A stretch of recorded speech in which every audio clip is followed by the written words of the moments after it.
যাই চাই আর না যাই, চিড়িয়াখানায় যাওয়াটা ছিল আমাদের প্রত্যেক বছর ম্যান্ডেটারি। তাই এই বছরও আমরা গিয়েছিলাম চিড়িয়াখানায়। আর সেখানে গিয়ে সব থেকে সুন্দর এক্সপিরিয়েন্স এটাই হলো, প্রত্যেকটা পশু পাখিকেই দেখলাম বেশ সুন্দর সুন্দর করে পোজ দিচ্ছে, আবার ভিডিও করছে। দেখো দেখো কত সুন্দর করে ম্যাকাওটা উড়ে উড়ে এসেছিলো।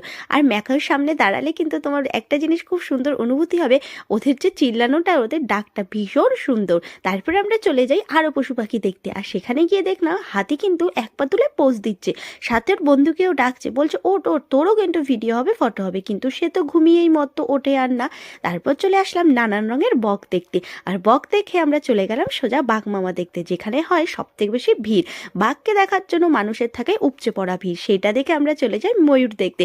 আর এখানে এসে তো একটা অন্যরকমেরই অনুভূতি হলো, সেটা আমি আলাদা করে মিনি ব্লগে শেয়ার করি, যে যারা দেখেছে তারা অবশ্যই দেখে নিও। আর শেষে আমরা তারপরে দেখি জিরাফ। জিরাফ দেখে তারপর আমরা হাঁটি হাঁটি পা পা করতে করতে বাড়িতে আসি। মিনি ব্লগ ভালো লাগলে লাইক করো, টাটা।